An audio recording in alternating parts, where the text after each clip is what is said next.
இன்னைக்கு நான் உங்களுக்கு ஒரு டிப்ஸ் தான் சொல்ல போறேன். நம்ம சமைக்கும்போது கைய சுட்டுக்கிட்டா, அதுக்கு எப்படி வீட்ல இருக்க ரெமெடிய வச்சு சரி பண்ணலாம் அப்படின்னு தான் பார்க்க போறோம்.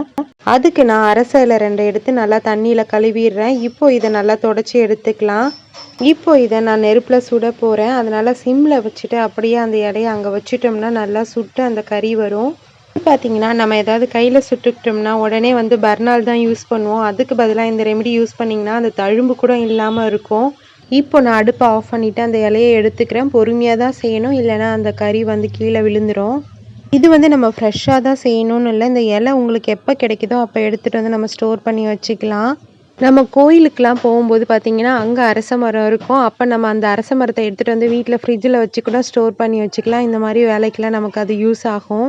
இப்போ அந்த கறியில நான் கொஞ்சமா தேங்காய் எண்ணெய் யூஸ் பண்றேன். அத நல்லா குழச்சு இந்த மாரி எங்க தீக்காயம் பட்டுச்சோ அங்க தடவுனோம்னா உடனே சரியாயிடும். ட்ரை பண்ணி பாருங்க.